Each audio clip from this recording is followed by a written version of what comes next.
Thank you all for coming. Thank you very much for joining us this afternoon.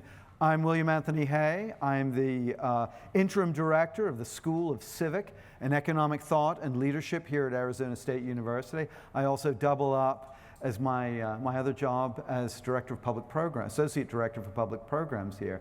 And in that regard, I'm especially pleased you can join us here for the last event in our Civic Discourse Project, our annual lecture series. Our theme this year has been Civics, Patriotism, and America's Prospects. Today we have America's leading scholar of Abraham Lincoln and the Civil War to discuss what the Civil War is really about. Now this is the school, this is SCETL's 7th year organizing the Civic Discourse Project. And it's a series of public events we have for ASU and the Metro Phoenix community, and also for national audiences. We're glad to continue our collaboration with Arizona Public Broadcasting for another season recording the Civic Discourse Program events. They archive all of the events on their website and broadcast episodes in the spring of each year. So what you've missed, you can catch again, or what you enjoyed, you can see again. You can also explore the video archive of our speaker events and webinars on the school's YouTube channel and on our ASU website, including all of the lecture and dialogue events in the Civic Discourse from 2017 onward. Now, SCETL has worked for 7 years to convene a high-level conversation through this series, with single speakers, with dialogue events, and an annual conference that together encompass a range of academic and civic views. The intellectual diversity we feature tries to exemplify civil disagreement, and it also argues for its importance in higher education and for American society. So this public project is an extension of the school's academic programs, our courses, our curriculum, degrees, and student experiences that strive to reconnect liberal arts education and the American civic tradition. In short, we practice what we teach. So we are very glad again to have you here. Now to our speaker. Dr. Alan Carl Guelzo is the Thomas W. Smith Distinguished Research Scholar in the James Madison Program in American Ideals and Institutions at Princeton University. A PhD graduate of the University of Pennsylvania, he has taught at Eastern University and Gettysburg College before coming to Princeton. He is a 3-time winner of the Lincoln Prize for Abraham Lincoln, Redeemer President, Lincoln's Emancipation Proclamation, The End of Slavery in America, and Gettysburg, The Last Invasion, which is a New York Times bestseller that also received the 2014 Guggenheim-Lehrman Prize in Military History. Dr. Guelzo contributes regularly to the Wall Street Journal, the New York Times, National Review, and the Washington Monthly. His newest book, released by Knopf in just this past February, is Our Ancient Faith, Lincoln, Democracy, and the American Experiment. I'm delighted to welcome Alan Guelzo.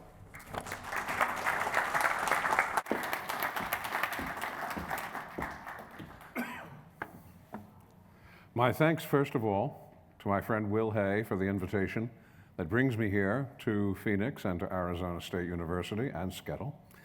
Also, a word of thanks to many other friends that we have here. I can't resist singling out Colleen Sheehan, who I've known for many years, and Brooke Simpson, who I have known, I think, actually for even longer. So there are wonderful connections that get reestablished with every opportunity I have to visit Phoenix. And I'm happy to see all of you here this afternoon. Happy to see all of you except the one person who is dressed in the Cubs baseball outfit, because I think you need to know that I am a devoted Philadelphia Phillies fan and have suffered even more with the fate of the Phillies than even a Cubs fan has suffered with Wrigley Field. So that entirely aside, I'm very pleased to be able to be here and to speak about this question: what was the American Civil War really about? It's the kind of question where a lot of the time we think we know the answer almost automatically. but it's also one of those moments when you examine it even with the slightest bit of care, suddenly turns out to be a lot more complicated than it seemed.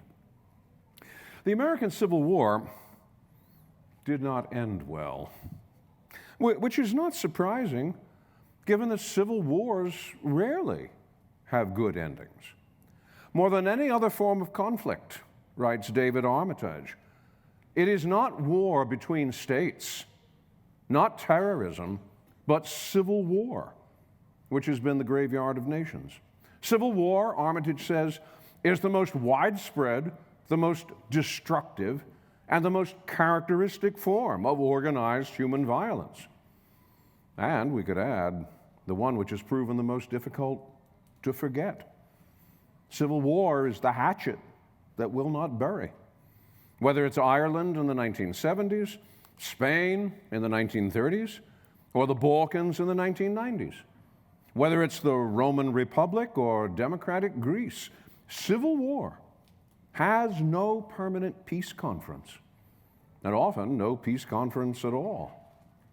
As T.S. Eliot remarked, writing about John Milton and the English Civil War of the 17th century, I question whether any serious civil war ever does end.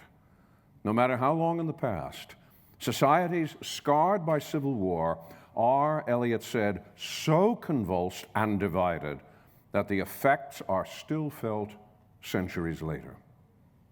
Well, the American Civil War is no exception to that. Our Civil War has lived on and made us limp through a botched Reconstruction, a haphazard racial landscape, a protracted sectionalism, riots over statues and remembrance, and in its least toxic form, battlefield reenactments. Entire academic history programs have been made out of the American Civil War. As late as 2012, over 200 nonfiction titles were focused on our Civil War and were released that year.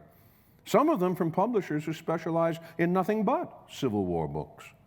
Even now, any discussion of what caused the Civil War will trigger dreary, drag-out, cat-fighting arguments over slavery, abolition, state rights, generals, campaigns, motivations, what-ifs, and the Constitution. You simply want to ask, will this war never be done? One reason for the massive imprint of the Civil War on our national consciousness is the unhallowed excitement it gives us. That is, compared with almost everything else in the American 19th century. I mean, let's be candid. Without the Civil War, 19th century American history would be boring. It would be a tale of economic growth, of useful inventions, some polite literature, some genteel art, some settler expansion, occasional labor eruptions, and Stephen Foster. But it would be Canada raised to continental heights, but lacking Sir John Franklin.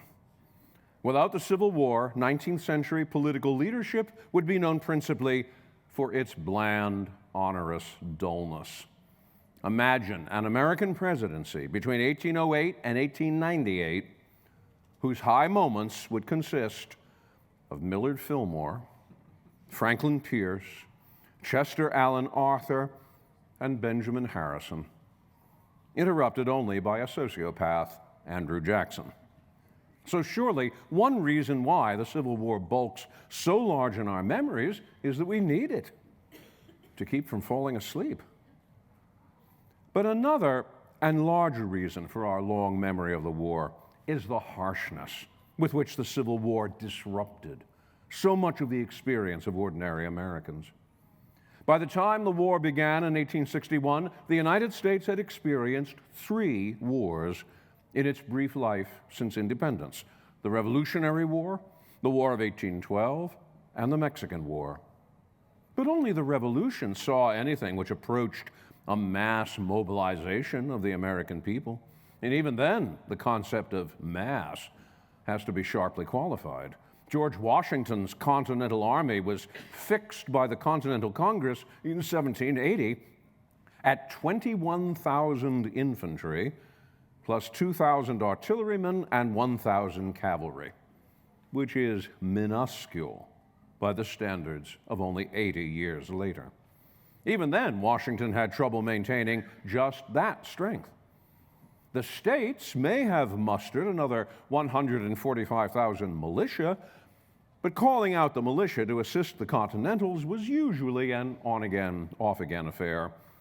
And Washington dismissed the militia angrily with the complaint that no militia will ever acquire the habits necessary to resist a regular force.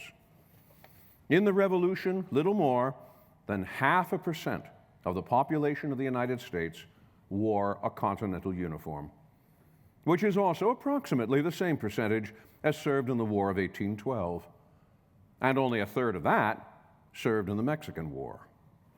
By contrast, in the Civil War, the Union armies mustered 2.1 million men, with the Confederacy enrolling over 800,000, which means that over half of all Northern men of military age were drawn into the Civil War.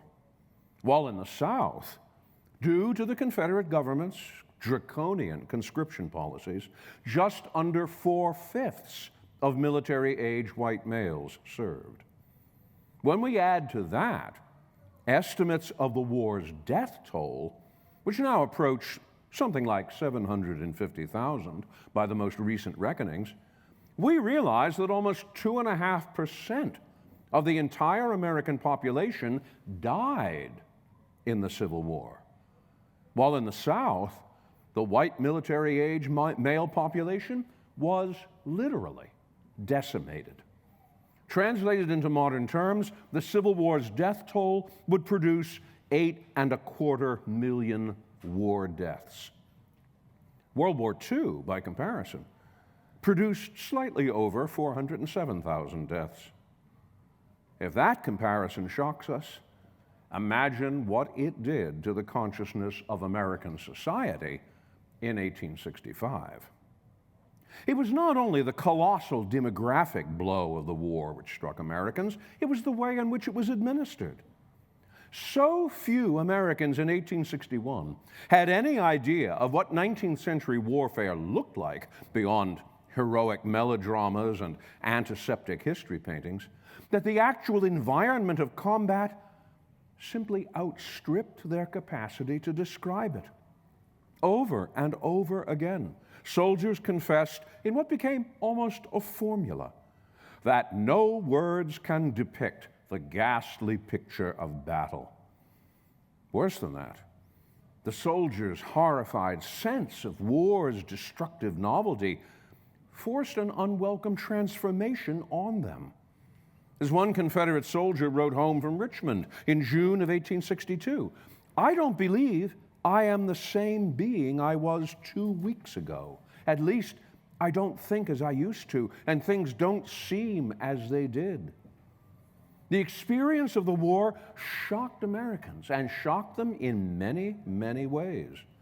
The soldiers not only served, they marched across huge swathes of the American terrain, or they rode on railroads, or they passed from point to point on steamboats in a spatial dislocation that has never since been matched in American life.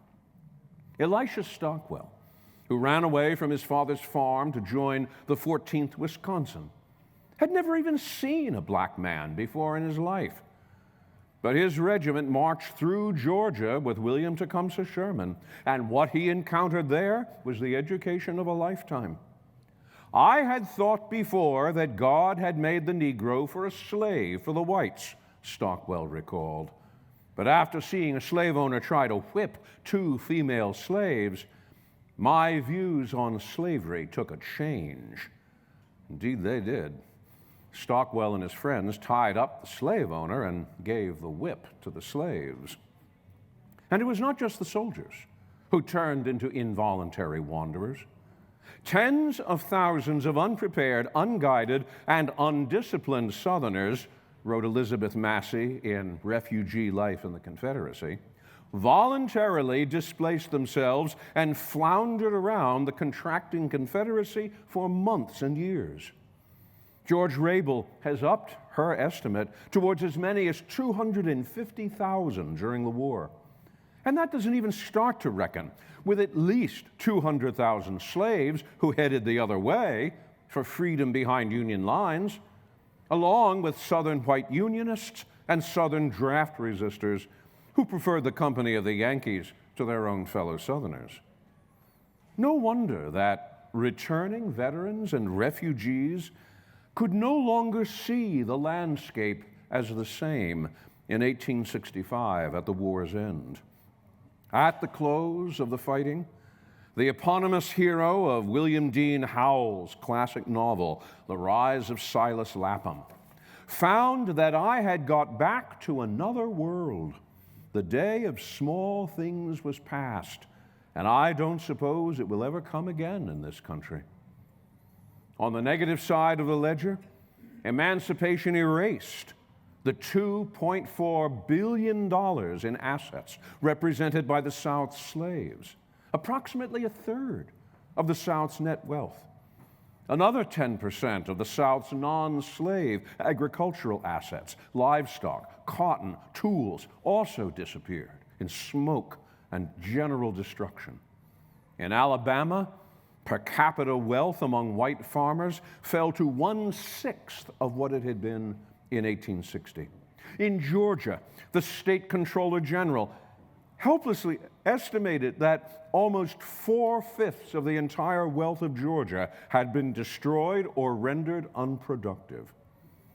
By 1870, the accumulated value of all Southern property stood at only $2.05 billion, which means, after wartime inflation is factored in, that the Civil War cost the South between $5 and $8 billion, and that's reckoning purely in 1870 dollars. If we want some clue as to why the Civil War's imprint is still measurable in our lives, numbers like that are a good place to start. The numbers will tell us what the Civil War swept away. Complacency, for one thing, followed by lives lost and wealth and property erased. But like other civil wars, what arose in their place was not always admirable, especially since much of the slave-owning oligarchy based in the South was succeeded by a financialized oligarchy based in the Northeast. The aristocracy, based on $3 billion of property in slaves, has disappeared, complained Abraham Lincoln's successor in the presidency, Andrew Johnson. But, Johnson went on, an aristocracy based on over 2.5 million of national securities has arisen in the northern states to assume that political control which the consolidation of great financial and political interest formerly gave to the slave oligarchy. We have all read history, and is it not certain that of all aristocracies, mere wealth is the most odious, rapacious, and tyrannical? It goes for the last dollar the poor helpless have got. And with such a vast machine as this government under its control, that dollar will be fetched. It is an aristocracy that can see in the people only a prey for extortion. Before the Civil War, only about 7% of American manufacturing was organized in corporations. By 1900, corporations accounted for 69% of all American manufacturing. And between 1897 and 1905 alone, 5,300 small-scale firms were consolidated and reorganized into just 318 corporations and 26 supercorporations known as trusts, which controlled 80% of major American industrial output. Moreover, many lessons in corporate organization were also learned in the Civil War, as both Union and Confederate agents became responsible for purchasing, distributing, and manufacturing 1 billion rounds of small arms ammunition, moving thousands of soldiers by rail and by steamboat, ordering 1.5 million barrels of pork and 100 million pounds of coffee, and financing it all by mountainous schemes of public borrowing. Modern American business and government were shaped directly and indirectly by a military model of administration during the war, writes Mark R. Wilson in The Business of Civil War. In the management of corporate enterprise, memories of the Civil War mobilization played an important part. Perhaps even more surprising, the Civil War has frequently been marked as the moment when American government began transforming itself away from federalism, state rights, and the small-scale maintenance state envisioned by the founders to the large-scale regulatory state that was already becoming the model in 19th century European empires as bureaucracy and corporatization moved forward hand in hand.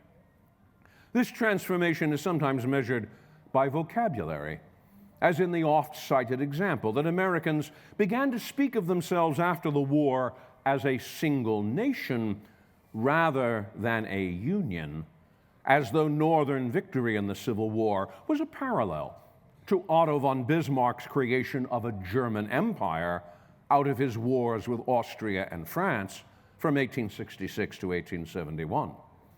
Abraham Lincoln, concludes the libertarian writer David Gordon, like his Prussian contemporary Otto von Bismarck, sought a powerful centralizing state. The Civil War thus becomes the hinge moment in which the United States ceases to be the simple constitutional union of 1787 and moves toward being a complex, center-driven, bureaucratic state. But perhaps the biggest loser of all in the Civil War was American religion. The brutality of the Civil War took a terrible toll of religious confidence, especially among Southerners who had convinced themselves that God was their protector and the justifier of the slave system. My faith in revelations and my faith in the institution of slavery had been woven together, wrote one Southern woman. But when slavery was done away with, my faith in God's holy book was terribly shaken. For a time, I doubted God. For Northern soldiers, likewise, the unpredictable trauma of combat also undermined religious certainty. It is hard, very hard, for one to retain his religious sentiments and feelings in this soldier life, admitted one New Jersey officer in 1862. Everything seems to tend in a different direction. There seems to be no thought of God, of their souls, etc., among the soldiers. And as much as Abraham Lincoln welcomed the support of Northern churches for the war effort, he delicately shunted aside the volumes of advice they bestowed on him. When the National Reform Association tried to persuade Lincoln to endorse amending the Constitution to insert an explicit recognition of Christianity, Lincoln politely let the matter die on the drawing board. Meanwhile, those elements in American life which did not change all seem to have stood still for the worse. Slavery, wrote W.E.B. Du Bois in 1935, withdrew the name of humanity until this battle called the Civil War changed it all. In its wake, said Du Bois, the slave went free, only to move back again towards slavery as the whole weight of America was thrown to color caste and a new slavery arose. We would not be exaggerating if we began to wonder, in the spirit of Du Bois, whether the Civil War had been mostly, if not entirely, a ghastly blunder from which we have never recovered. By this reckoning, the Civil War brought the United States into the modern world. What we have to do is decide whether that was a good idea or a regrettable one. The person most likely to disagree with that judgment is Abraham Lincoln, while clearly the person most likely to endorse it enthusiastically was John Wilkes Booth. But for just that reason, it will be enlightening to ask Lincoln what he understood the war to be about. The so-called Confederacy was, in his view, merely an insurrection, masquerading under the excuse of secession. It was the entirely undemocratic effort of a minority to overthrow the decision of a majority, as represented by his election in November 1860. The central idea pervading this struggle, he told his secretary, John Hay, at the very outset of the war, is the question whether in a free government the minority have the right to break up the government whenever they choose. And he most decisively believed that they did not. The proof of the bad spirit of the Confederacy could be seen, he believed, in the Confederate government itself, since the Confederacy, according to Lincoln, had no real government, much less one of, by, and for its people. The strength of the rebellion is its military, its army, he wrote in 1863. In that light, the Confederacy was really little more than an armed mob, and a mob, armed or otherwise, is not the same thing as a government which operates by laws, much less a democracy in which majorities prevail. This was not just a technical quibble in political theory either. The United States was the first large-scale experiment in democratic republicanism since the days of Rome. And even Rome had not been all that democratic. And the United States lived in the midst of a sea of ruthless and hungry monarchies that were only waiting for the collapse of the American democracy to show to their own peoples that democracies are doomed to failure. In America, they saw democracy on its trial, and they saw how it failed, announced one overeager British aristocrat in November 1861. The result, he predicted, would show that the separation of the two great sections of that country was inevitable, and those who lived long enough would, in his opinion, see an aristocracy established in America, which was just the result Lincoln dreaded if the Confederacy was allowed an uncontested exit from the Union. The Confederate secession, he argued, presents the question, he said in his message to the special session of Congress called in July 1861, is whether discontented individuals, too free in numbers to control administration according to organic law in any case, can always, upon the pretenses made in this case or on any other pretenses, or arbitrarily without any pretense, break up their government and thus practically put an end to free government upon the earth. It forces us to ask, is there in all republics this inherent and fatal weakness? Because if there was indeed such a fatal weakness in democracies, it will go far to prove the incapability of the people to govern themselves. For Lincoln, the war would be a test to see whether, taking the government as we found it, the majority can preserve it. And, as he said in his debates with Stephen A. Douglas in 1858, turn this government back into the channel in which the framers of the Constitution originally placed it. Nothing, said Lincoln, would land a more deadly blow to our whole Republican system of government than to place all our rights and liberties at the mercy of passion, anarchy, and violence. And that unholy trinity is precisely what defined the Confederacy. The overarching theory of liberal democracy is that the primary cure to decay and disruption in a political system is to recur to first principles, which is what Jefferson believed he was doing when he recurred to the ultimate of first principles in the Declaration of Independence by appealing to the natural rights endowed to all men by their Creator. And it was what Lincoln believed he was doing when he spoke in Philadelphia in 1861 of never having had a feeling politically that did not spring from the sentiments embodied in the Declaration of Independence.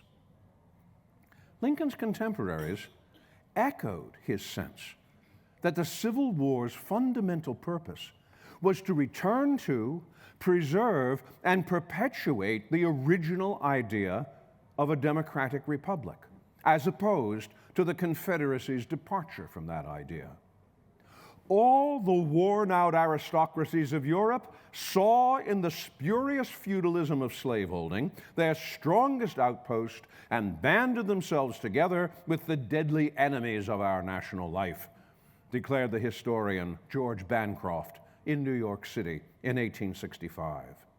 But Americans, Bancroft countered, express unwavering trust in the great principles that underlie our government and see their struggle as an incitement to the love of our one undivided individual country. Southerners were quite happy to participate in the life of the American democracy, wrote Harvard Law professor Joel Parker, right up to the moment when it appeared from the increase of population at the North that the South would lose the ascendancy which had long been enjoyed by means of the representation based upon their slaves. From that moment, they forgot all about democracy. Finding that the scepter was about to depart, the Southern leaders prepared for a rebellion, Parker added. On their side, they have cast aside all their constitutional obligations, while on the side of the Union, the priceless inheritance of constitutional free government would be defended without any violation of constitutional obligations and without any revolutionary measures on our part. If the intention of the Civil War was, as is sometimes called, the fostering of a second American Revolution, or the beginning of a second American Republic that effectively superseded the Constitution of 1787, or the remaking of the country in some novel economic or social fashion, no one would be more taken aback than Lincoln or Bancroft or Parker. It was not the Union, but the Confederacy which authored a second founding based on 19th century Romantic principles, not 18th century Enlightenment ones, and appealing not to reason and natural law, but to Romantic concepts of race, soil, and culture. Granted, a new constitution did emerge from the war, but that was the constitution adopted by the Confederate States at Montgomery, Alabama in March 1861. A constitution which explicitly recognized human slavery and which nudged the new Confederate regime in the direction of British cabinet-style parliamentary government. There is certainly little evidence that the Civil War marked the birth of a gargantuan administrative state. The federal budget, which swelled during the war years from $85 million in 1861 to $1.9 billion in 1865, the year the war ended and the year Lincoln was assassinated, shrank back again to $424 million by 1871. By 1880, the federal budget was only 16.5% of what it had been in 1865. By November of 1865, 80% of the Union Army had been demobilized. By the middle of 1875, the U.S. Army was down to just 25,500 officers and other ranks. And the bulk of this demobilization was, wrote William G. Moody in 1883, accomplished within 120 days after the signing of the capitulation at Appomattox Courthouse. A change greater, more rapidly made, and of more momentous consequences than the world ever before witnessed. The American economy, likewise, would indeed grow in both size and corporate proportions after the Civil War. But much of that growth and much of its financialization and corporatization would likely have happened anyway, with or without the experience of the war. In fact, the war's role in transforming the economy was more unpredictable than many observers supposed. In Pennsylvania's rural Chester County, the war multiplied land values and boosted the Phoenix Iron Works in Phoenixville to a competitive level with British iron makers. But the war also starved to death the cotton and woolen mills, which had been the original foundation of Northern industry in the first half of the 19th century. In fact, taken one step further, it is not clear just how much of the North could really be said to have been industrialized in the Civil War. Sore losers among the defeated Confederates tried to insist that their loss was the result of a war that stacked a Northern industrial juggernaut against an agricultural confederacy. But 72% of Northern members of Congress during the Civil War represented rural districts. Farming districts outnumbered industrial ones by a factor of 4 to 1. As the economic historian John Houston has argued, the war was really the contest of two different forms of agriculture, the free family farm and the slave-based plantation, rather than an industrial versus agrarian square-off. Of the northern states in the Civil War, only two, Massachusetts and Rhode Island, were less than 50% rural in their economies. And whatever limited contribution Northern industrial muscle provided during the war was channeled into the production of articles, from siege guns to uniforms, which had no peacetime value or market, and which disappeared once the war was over. Above all, it remains one of the ironies of the Civil War that it was not Jefferson Davis, the head of a confederacy supposedly dedicated to state rights and local government, who paid the most attention to federalism and state sovereignty, but rather Abraham Lincoln. During the course of the war, Lincoln consulted with Northern governors on at least 8 occasions. Jefferson Davis seems never to have done so once. If anything, it was the Confederacy which became the first great American exercise in concentrated bureaucratic rule. From its relentless conscription policies to the imposition of internal passports on its passenger railroads. Ironically, the 4 decades which followed the victory of the federal government in the Civil War were actually the golden age of real federalism, not the pre-war slave state bullying kind of federalism, but that of real state rights, since every major initiative for reform, from votes for women to public education, occurred on the state level. Alas, it was also what gave us Jim Crow. We do not reckon sufficiently with what Lincoln saw as the Civil War's principal accomplishment, which was not the creation of a centralized nation state, nor even the abolition of slavery, which certainly deserves to rank highly enough. Rather, the war and even the abolition of slavery were all for Lincoln part of a larger script devoted to the justification of liberal democracy. For in every way in which we can say that the Civil War ended badly, it did succeed in this one significant thing.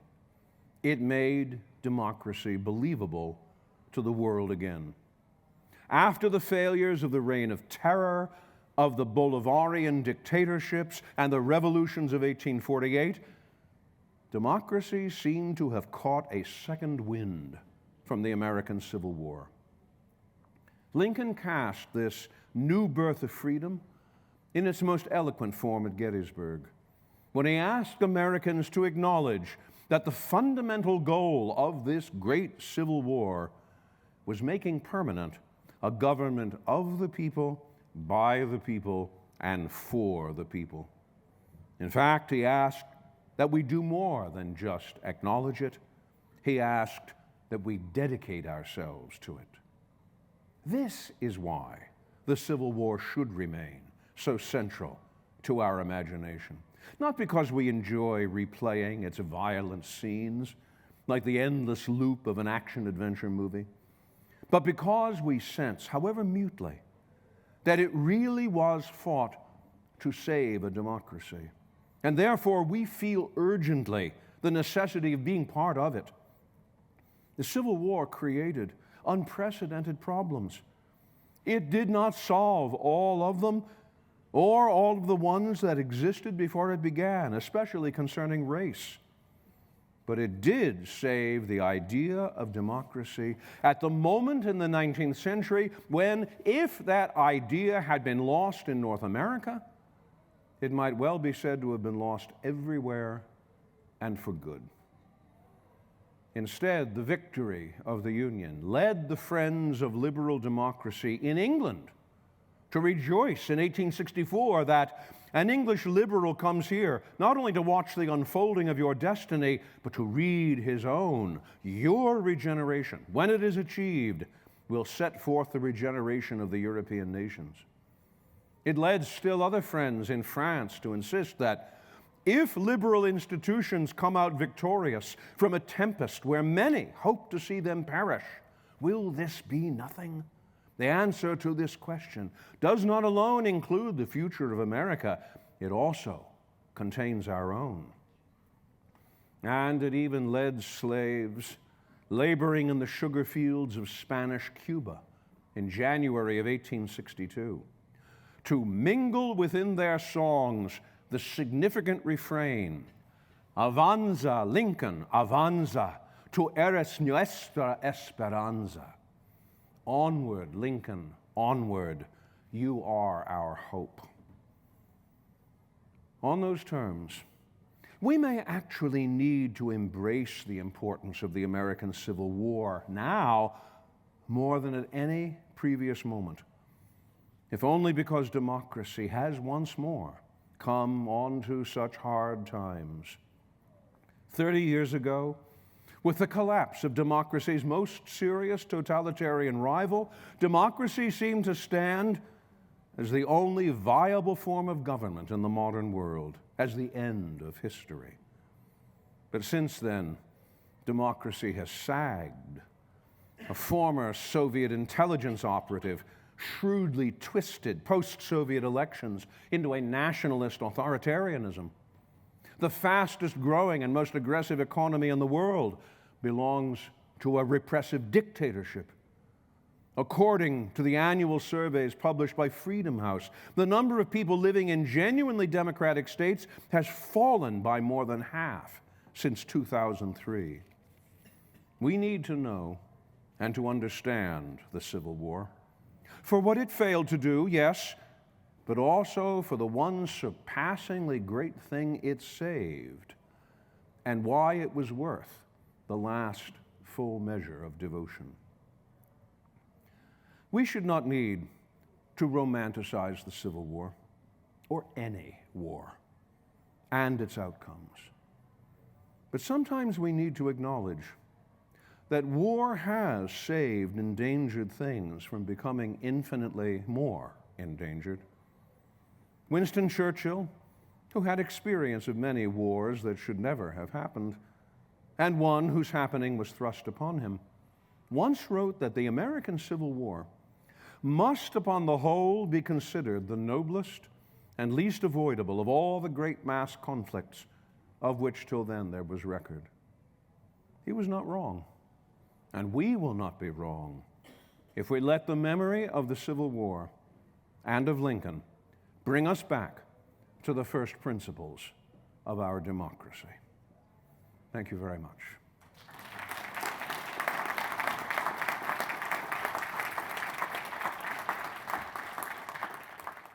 Good afternoon. Good afternoon. Thank you for joining us. I'm currently writing a paper on Lincoln, and I'm wondering if you could help me out with my thesis. Sure. Sure.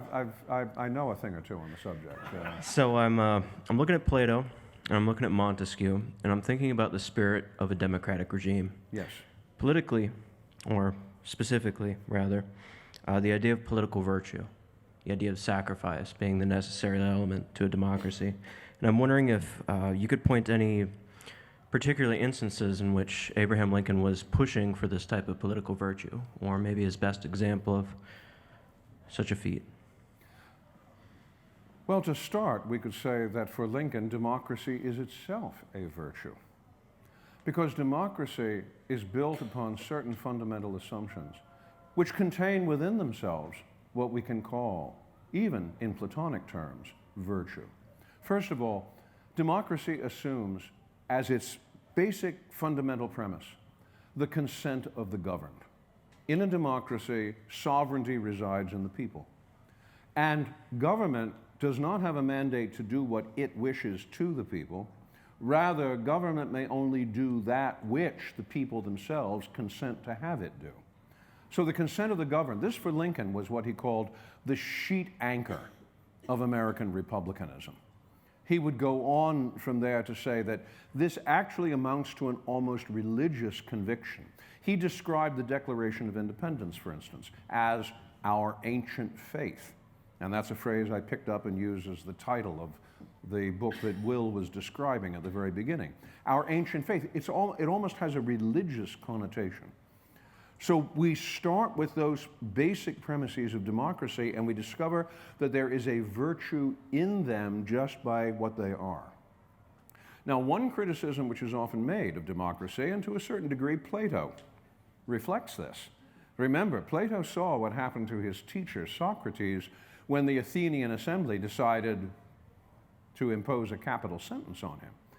There's many ways in which Plato never quite recovers from that, never really develops any kind of trust in what a democratic assembly can do.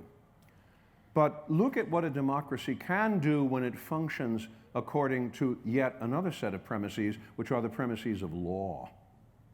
Law is what acts as the boundary in a democracy that keeps the people who are consenting to be governed from turning into a mob. Law is about reason. But the exercise of reason itself is a virtue, because when you exercise that reason, what do you discover? You discover that there are certain natural facts about the universe and about the world and about human nature, which are non-negotiables. This was the argument Lincoln deployed against Stephen A. Douglas when he was talking about slavery in the great debates of 1858. Douglas tried to justify slavery on what Douglas tried to explain as democratic grounds. If 51% of the people in a given place, a territory, a state, want to legalize slavery, they should be allowed to do it. And he said, I don't care whether it's voted up or voted down, so long as the voting is an appropriate and proper process. Lincoln said, this is wrong. This is wrong because look at the ant. Even an ant, he said, an ant who is trying to drag a crumb of bread to its nest will furiously defend its possession of that crumb against competitor ants. Even the ant realizes that taking away its property is a violation of something which is woven right into the fabric of not only human existence, but the world itself. What you realize in a regime, a democratic regime built on those natural rights, that is still more virtue. Because where, of course, does that natural law come from? Jefferson tells us it comes from the creator of all things. So in those respects, what you're seeing in a democracy is the discovery of genuine virtue, of natural virtue in an order of natural law. Contrast this with aristocracy. What is aristocracy built upon?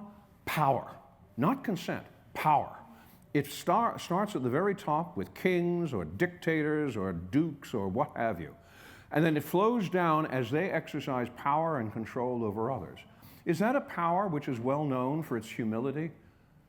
Is that a power which is well known for its wisdom? Is that a power well known for its prudence? I'm going down the list of the great virtues, and as soon as I say it, we realize, no, the kings have not been particularly well noted for promoting those things. If you want to discover what real virtue is, you will discover it by discovering it in natural law, and natural law is one of the underpinnings of a democracy. This is Lincoln's argument, and especially his argument against slavery, because he will insist that Lincoln's argument against slavery is not just a question about politics, it's not just a question about what's practical or pragmatic, it's a question about what is right or wrong. I believe, he said, that slavery is wrong. I have never known a time when I was not so convinced, when I did not so think.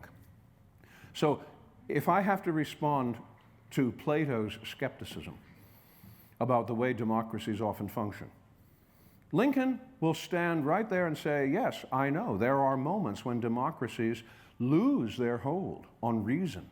There have been moments, in fact, in Lincoln's own life when, in 1838, he gave his first great public speech, the Lyceum Address, in which he candidly lays out examples of how Americans have been carried away by passion and overridden the boundaries of law. What is the solution to that?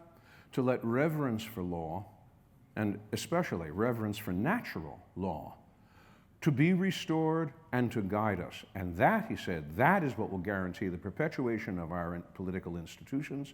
That will be the source of real virtue. Have I written your paper for you? You have, thank you. Very good, all right. See me afterwards for the footnotes. Yes, sir. Yes, thank you so much for this talk. I was wondering if you had to point to one aspect of Lincoln's childhood or adolescence that helps us understand his presidency's approach to the Civil War, what would you say? In 1856, Lincoln was giving a speech in Springfield, and he saw in the audience a friend of his he'd known for many years named John Roll. He was talking about slavery in this speech, and he pointed at John Roll and said, "There is my friend John Roll. You know, he used to be a slave."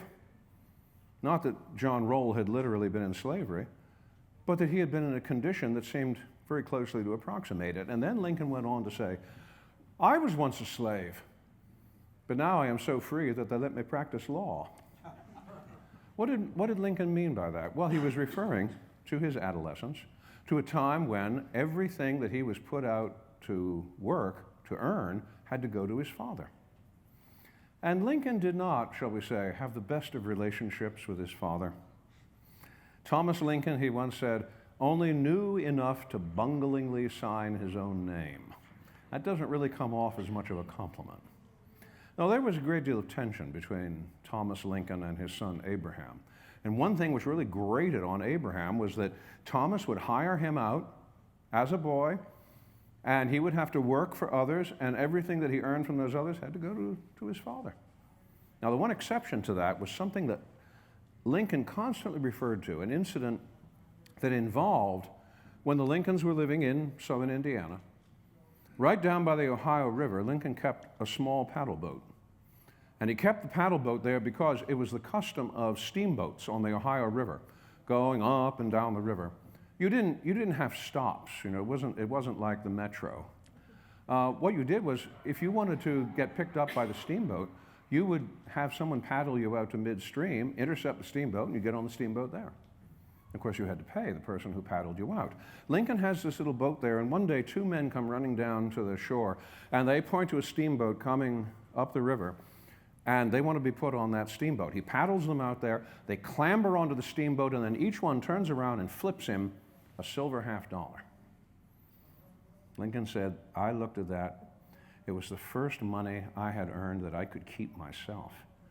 That word of it didn't have to go back to his father, and he didn't have to turn it into his father. And Lincoln said, from that moment, the world seemed like a fairer and happier place to me. He told that story repeatedly. That said to him, that was the big difference between free labor and slavery. And he keeps that distinction so clearly in mind all through his life that you see it reflected in everything he says about slavery during the Civil War itself. There's an interesting parallel this way. In the life of Frederick Douglass escapes from slavery, runs away from Maryland, gets on the train, manages to make it to Philadelphia, then to New York, and then finally to New Bedford. He winds up in New Bedford. What's he going to do? He wanders down the street, and a woman hails him from her doorstep and asks him to come in and chop some wood, which he does. And then she pays him cash. And Douglas said in his autobiography, he looked at that, he said, it was the first money I could earn and keep for myself, that I didn't have to give to a master. That parallel, that encounter that Lincoln and Douglas both have that way is so formative for both of them that in some respects you could almost say that the roots of the abolition of slavery and the victory of the Civil War begin at those two moments for both of those men. So in his adolescence, yes, goes all the way back there. He was not kidding when he said that he could not remember a moment when he did not think that slavery was an evil. Thank you. Yes, sir. Or yes, sirs. Go ahead. Would you not say that this battle for this liberal democracy and concept is something that it's not generational, and we have to meet and fight in every generation? For example, this was part of Wilson's unsuccessful vision at the end of World War I, World War II, with the United Nations and a concept, and perhaps with what we're going on right now in the current political situation, without getting political, seems to us to be a challenge again for the democratic concept. Let me tell you why, in the most fundamental way. Lincoln said at Gettysburg that this was a nation dedicated to a proposition that all men are created equal. I want you to reflect for a moment on how utterly novel that idea was, even in Lincoln's day. The idea that you could create a nation dedicated to tracts of ink on paper. That was how one European reactionary scoffed at the Declaration of Independence and the Constitution. European reactionaries like Joseph de Maistre sneered at the American experiment. The idea that you could build a nation around propositions, sentences, reason. No, said de Maistre, nations are built historically. They are built upon race and tribe and clan and ethnicity and language and religion and soil. That's what makes a nation. They thought it was ridiculous that Americans thought they could confect a nation out of assent to propositions. You mean any Tom, Dick, and Harry that gets off the boat and reads the Constitution and the Declaration and says yes can be part of the American experiment? To which the American experiment replies, yeah. It takes 1,500 years to make a Frenchman. We've got a lot of wine that has to be consumed, you know? It takes 1,500 years to make a Frenchman, but you can become an American in 20 minutes. You read those propositions and you say, yeah, I sign on to that. Brother, you're in. The idea that you could make a nation out of people like that just seemed preposterous to people in the 19th century, to other people outside. They thought it was bound to collapse in on itself. And they took the Civil War as a case in point. See, it is collapsing in on itself. Which was why Lincoln thought it was so important to defend it. That was why Lincoln could look out at those semicircular rows of graves in the Soldiers' National Cemetery at Gettysburg and say, from these honored dead we draw increased devotion to that cause for which they gave the last full measure of devotion. Lincoln looked at those graves, he looked at the dead who were buried there. He didn't see in them the armies of Europe, armies of debased peasants who had to be flogged into obedience to their officers. These were ordinary people. These were clerks. These were farmers. These were lawyers. These were businessmen. These were shop owners. And they're buried there in that cemetery. Why? Because they saw something in this thing called democracy that was worth making the ultimate sacrifice for. That, Lincoln said, that is what refutes the people who scoff at the propositions. But the weakness is this: they are, after all, only propositions. We cannot simply say, well, I'm an American because 16 generations of my family have been Americans. We cannot say, I'm an American because my ancestor came over on the Mayflower. My ancestor didn't. I had no ancestor on the Mayflower. I had no ancestor in the American Revolution. I had no ancestor in the Civil War. They all came afterwards. My great-grandfather from Sweden came in the 1880s. But he couldn't wait to abjure the King of Sweden. He wanted to be an American. He copied out in pencil the Declaration of Independence, the Gettysburg Address. They were his because he assented to them. Because they are propositions, every generation has to repeat that assent. Every generation has to dedicate itself over and over.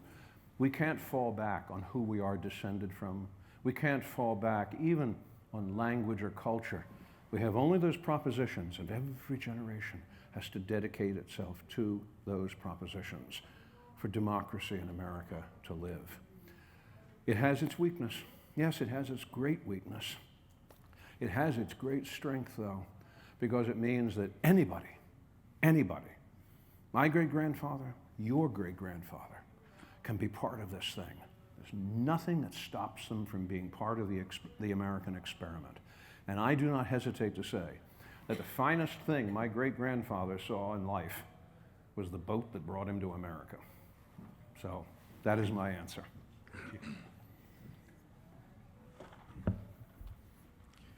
Thanks so much for being here. I actually saw you in a lecture probably about 4 weeks ago. You did it online, so I enjoyed it that way. So And I was you thrilled. wanted more? Well, I did. In fact, I was That's thrilled to shocking. see that you were coming here again. I see, all right. Are you familiar with the work that Neil Howe has done on generations? No, I am not. Okay. And so one of his propositions is the idea of where we are as a country and the difficulty that we're having now, somewhat of the question that was just asked, whether or not we're looking at a place of civil war. It's a question that gets thrown around. No one likes to talk about it, but you studied it enough that I would love to hear at least your thoughts on the ingredients that might make us a little closer to that or maybe even further away from it. So, Lincoln had an answer to that, and he had an answer to it in two places. One is in that Lyceum speech that I talked about. The other, even more effective, was in a speech he gave at the very opening of the Lincoln-Douglas debates on July 10th, 1858 in Chicago. In the Lyceum speech in 1838, 20 years before that, he said that people in America have almost completely forgotten the Revolution. You know, we've gotten to this point since 1776, and most of the revolutionary generation has died off. They've been leveled by what he called the silent artillery of time. What then holds us true to the democracy they created? What holds us true is our perseverance, our reverence for law, which he said that is what will keep us on track. Now, 20 years later, he expands that. And he puts it this way. Again, he reflects on the fact, and of course, by 1858, it's more of a fact, that more than half the people of the country have come from someplace else. They don't have anyone they can say fought in the American Revolution. They haven't got any distinguished ancestor. They're not sons or daughters of the American Revolution or anything like that. They're not in any way positioned to say, we know, we have heard from our forebears, from their lips, what the revolution was fought for. They've come, he said, from Scandinavia, from France, from Germany, all different places like that, speaking entirely different languages. But, he said, when they read in that Declaration of Independence that all men are created equal, then they feel that they are flesh of the flesh and blood of the blood of those old men that wrote that declaration, and so they are. That, he said, is the electric cord which runs through every lover of liberty. That trumps generations. That leaps over the boundaries of time. That says, yes, 1776 was a long time ago, but those words are far from dead.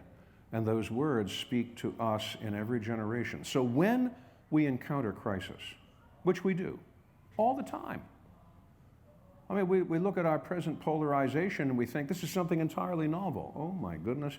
I'd like you to read about the election of 1800. You want to talk about people calling each other unpleasant names.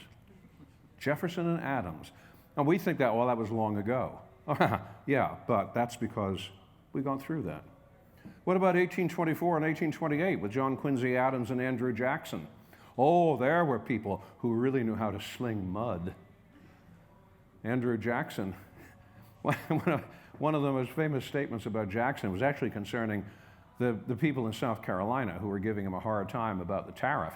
He threatened that not only would he put himself at the head of federal forces to subdue South Carolina, but that he would hang the first man from the first tree that he found crossing the South Carolina boundary. A nervous South Carolina senator went to his supporter, Thomas Hart Benton, and asked, does Jackson really mean that? And Benton replied, when Andy Jackson starts talking about a hanging, men start looking for a rope. Yeah, it was pretty tense then, too. And of course, it's very tense in 1860. It's tense time and time again because we shove this back and we say it's history, we think we've defused it. It's not. At those times, those were moments of crisis, too. I'd go so far as to say that in a democracy, you expect crisis because people can speak freely about their differences and their disagreements with each other. Have we survived these others? Yes, sometimes, as in the Civil War, at some great cost. We survived nonetheless.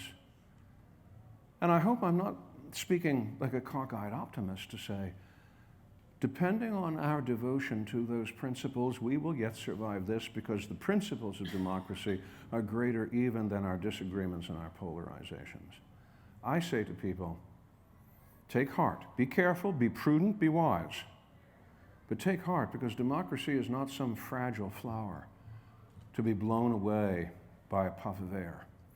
It has strength that is drawn from the natural order of things and from the natural desire of human beings to be free in a society where they can make of themselves what they will.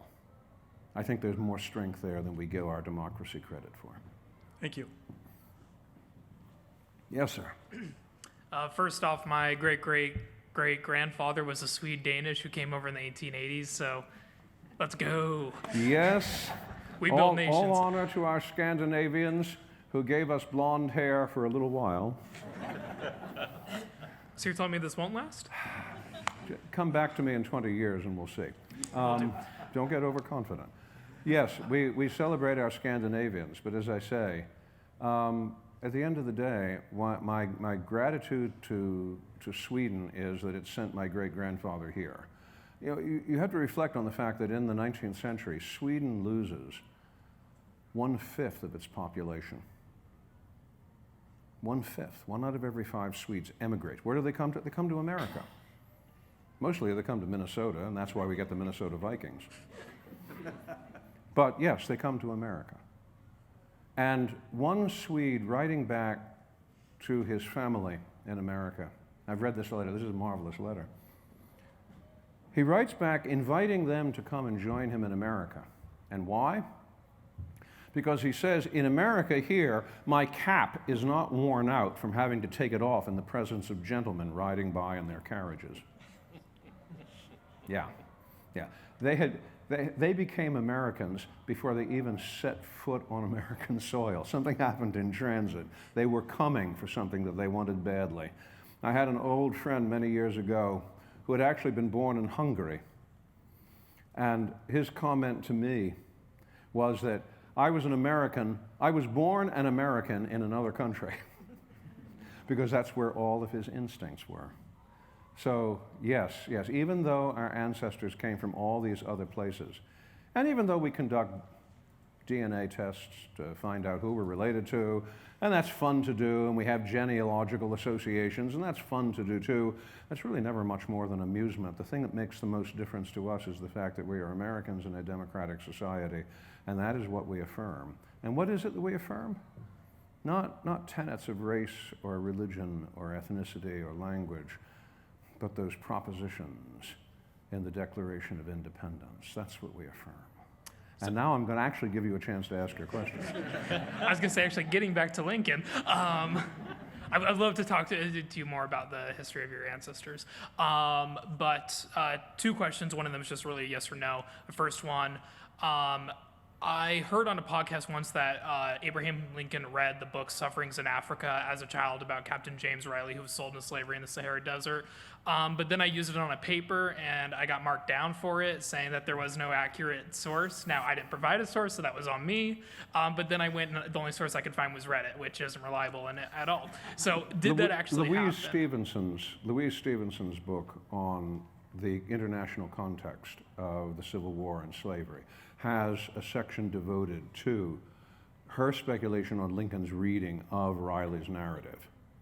So my guess is that whoever marked you down on that probably had not read Louise's description of that. It was a high school teacher. So I think you're on better ground than you want. Yeah. If you would like to recommend your instructor, It was also communicate too with me. small, and then the second thing was, did Lincoln ever give any speeches or write privately about how the Declaration of Independence right to revolution did not apply to the Confederate States, and that what they were doing was against what the founders believed? He does. He lays this out principally in two places. One is in his first inaugural, and secondly in the speech he gives to the special session of Congress that convenes on July 4th, 1861. And there what he's dealing with is the fundamental Confederate contention that what they are doing is executing a secession, not a revolution, a secession. Now Lincoln made the concession that people, being the sovereigns, have the revolutionary right to reframe, change, overthrow the government that they have if it's not serving their interest, and create another one. That is a revolutionary right. But what the Confederates are doing is not a revolution. They keep insisting. What we're doing is a secession. Now you might think, well, what's the difference? Yes, now we're going to hear from Lincoln the lawyer. What is a secession? A secession is about continuity. It's about a peaceful departure, not a disagreement of principle, but a peaceful departure. The kind of peaceful departure that separated Belgium from the Netherlands in 1830. Same kind of peaceful separation that separates Norway and Sweden at the beginning of the 20th century. No argument, just simply, we speak different languages, we have different culture, let's go our different ways. And that, Lincoln says, that is a secession. The difficulty is the Constitution makes no provision for it. The Constitution says nothing about how to secede from the Union. If that was as important as the Confederates insisted it was, you would expect there'd be something about it in the Constitution, but there isn't. There's no provision for how to conduct a secession. There's no reversion clause in the Constitution that tells you what to do with the property that would be involved if the Confederate States are seceding from the Union. I mean, some determination has to be made about that property, the federal government property there. There's no discussion of that in the Constitution. Why? Because the Constitution understood from the get-go there wasn't going to be any secessions. What they were forming was a more perfect union, not a less perfect union. So there is no provision for secession in the Constitution, and the thing you're calling a secession really isn't a secession at all. But you notice the Confederates didn't want to call it a revolution. And Lincoln knew that they didn't want to call it a revolution, and for a very good reason. A revolution, unlike secession, a revolution is about discontinuity. It's about breaking all the bonds and all the ties and all the habits and all the procedures. That's what we did in our revolution. That's why we call it the American Revolution. We didn't secede from the British Empire. We had a revolution. We got rid of George III. Now, not only George III, we got rid of a whole lot of dukes and earls and whatnot. We got rid of the whole structure of monarchical society. We got rid of British law. We got rid of British this, British that, and British the other. We even dumped tea in Boston Harbor. No, what we did was a revolution. But the Confederacy doesn't want to call what it's doing a revolution. It doesn't want to invoke discontinuity. Why? Because that would destabilize every law on their books about slavery. Oh, no. They have to insist that what they're doing is continuity, to preserve the integrity of those laws and the integrity of those law books. And Lincoln says you can call it as long as you like, secession, but there is no provision for secession. Sorry, folks, you're going to have to call it a revolution, but they don't want to do that. What is this really, Lincoln said? This is an insurrection. This is a rebellion. Call it for what it really is.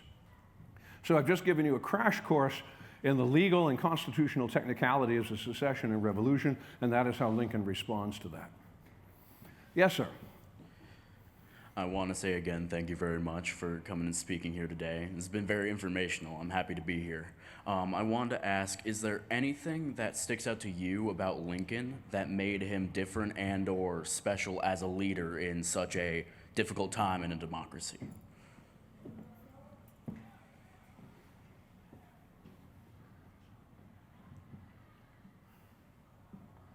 That he didn't want revenge, that he understood that vengeance is as toxic to a democracy as any other threat to a democracy.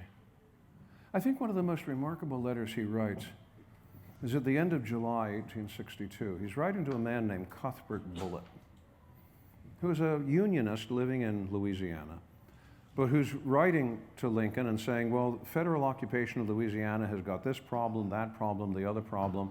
And he just writes this letter of complaint to Lincoln. And Lincoln writes back to him, and basically he says, look, you people in Louisiana caused your own trouble. Don't come whining to me.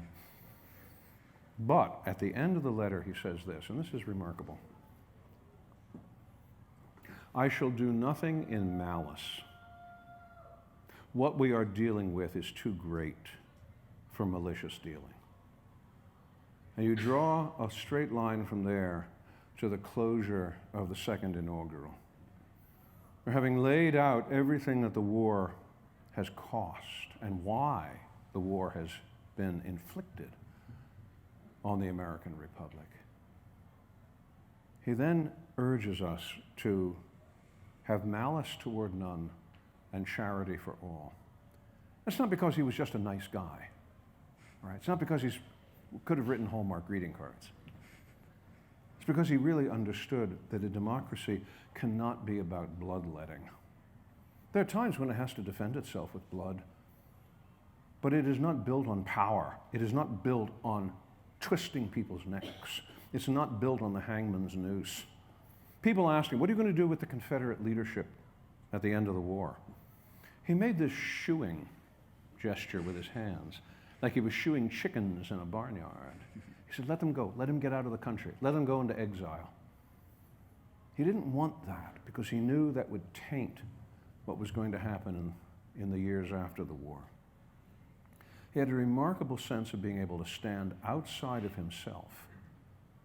I mean, in the second inaugural, nobody could have blamed this man if he'd done a victory lap. You know, if he'd said, okay, everybody, boys and girls, I have just won the Civil War, aren't I great? All right, that'd be pretty repulsive, but all right, you could understand a politician saying something like that. He doesn't do that. He writes another remarkable letter. This is in July of 1863 to Ulysses Grant. Brooks, you know this letter. It's after Grant has captured Vicksburg.